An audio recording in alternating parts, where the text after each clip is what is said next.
Hi friends, welcome to my channel GK Parinithi. ನೀವೇನಾದರೂ ಮೊದಲ ಬಾರಿಗೆ ಭೇಟಿ ನೀಡಿದ್ದರೆ ನಮ್ಮ ಚಾನಲನ್ನು ಸಬ್ಸ್ಕ್ರೈಬ್ ಮಾಡಿಕೊಳ್ಳಿ. ಹಾಗೆಯೇ ಪ್ರತಿದಿನ ಬರುತ್ತಿರುವ ವಿಡಿಯೋಗಳನ್ನು ನೋಡಿ ಸಪೋರ್ಟ್ ಮಾಡಿ. ಇಂದಿನ ಮೊದಲನೇ ಪ್ರಶ್ನೆ, ಶೃಂಗೇರಿಯಲ್ಲಿರುವ ಪ್ರಸಿದ್ಧ ದೇವಾಲಯ ಯಾವುದು? ಶ್ರೀ ಶಾರದಾಂಬ ದೇವಾಲಯ.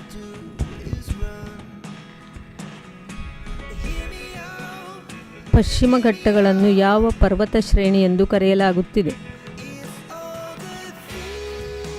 ಸಹ್ಯಾದ್ರಿ ಪರ್ವತ ಶ್ರೇಣಿ.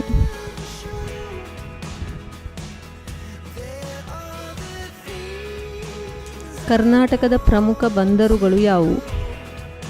ಕಾರವಾರ, ಭಟ್ಕಳ, ಮಲ್ಪೆ, ಮಂಗಳೂರು.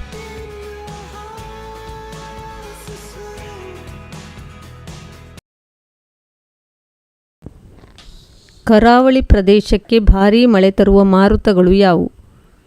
ನೈಋತ್ಯ ಮಾನ್ಸೂನ್ ಮಾರುತಗಳು.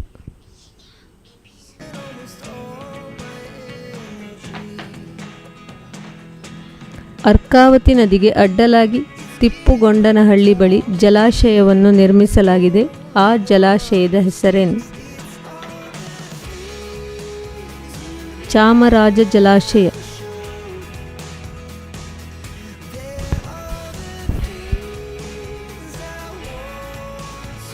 ನೇತ್ರಾವತಿ ನದಿ ದಕ್ಷಿಣ ಕನ್ನಡ ಜಿಲ್ಲೆಯ ಪ್ರಮುಖ ನದಿ. ಇದು ಹುಟ್ಟುವ ಸ್ಥಳ ಯಾವುದು? ಚಾರ್ಮಡಿ ಘಾಟ್.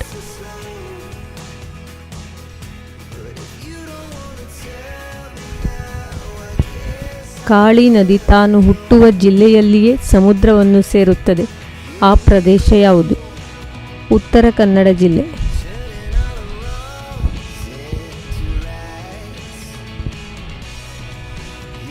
ಕರ್ನಾಟಕದಲ್ಲಿ ಅತಿ ಹೆಚ್ಚು ಮಳೆ ಬೀಳುವ ಪ್ರದೇಶ ಯಾವುದು? ಆಗುಂಬೆ.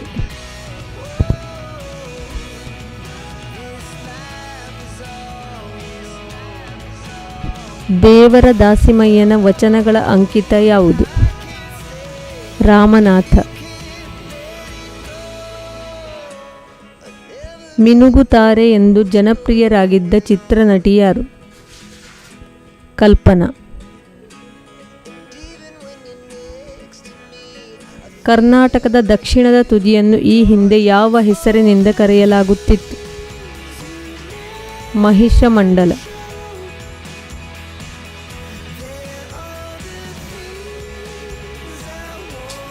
ಹಿಪ್ಪು ನೇರಳೆಯನ್ನು ಸಂಪದ್ಭರಿತವಾಗಿ ಬೆಳೆಯುವ ಜಿಲ್ಲೆ ಯಾವುದು? ಮೈಸೂರು ಜಿಲ್ಲೆ.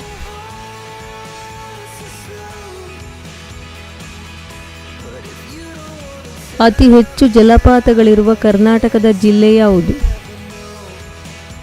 ಉತ್ತರ ಕನ್ನಡ.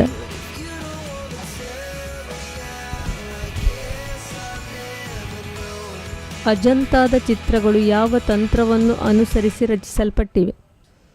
ಫ್ರೆಸ್ಕೋ ತಂತ್ರ.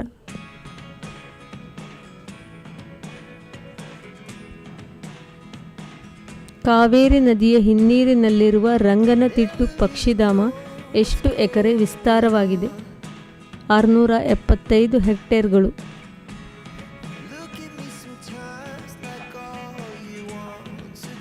ಕರ್ನಾಟಕದಲ್ಲಿರುವ ಗಿರಿಧಾಮಗಳು ಯಾವುವು? ಕೆಮ್ಮಣ್ಣುಗುಂಡಿ, ನಂದಿ ಬೆಟ್ಟ, ಮಡಿಕೇರಿ, ಬಿಳಿಗಿರಿ ರಂಗನ ಬೆಟ್ಟ. ನಾಗರಹೊಳೆಯಲ್ಲಿರುವ ಪ್ರಸಿದ್ಧ ರಾಷ್ಟ್ರೀಯ ಉದ್ಯಾನವನ ಯಾವುದು? ರಾಜೀವ್ ಗಾಂಧಿ ರಾಷ್ಟ್ರೀಯ ಉದ್ಯಾನವನ.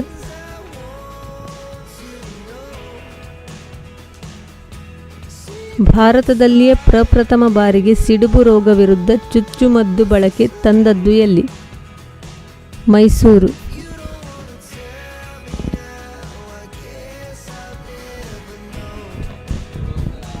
ಅತಿದೊಡ್ಡ ಜಾನಪದ ವಸ್ತು ಸಂಗ್ರಹಾಲಯ ಎಲ್ಲಿದೆ? ಮೈಸೂರಿನ ಮಾನಸ ಗಂಗೋತ್ರಿಯಲ್ಲಿರುವ ಜಯಲಕ್ಷ್ಮಿ ವಿಲಾಸ ಅರಮನೆಯಲ್ಲಿದೆ.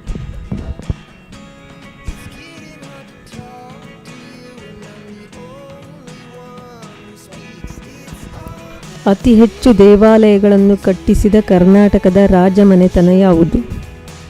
ಹೊಯ್ಸಳರು. Thanks for watching.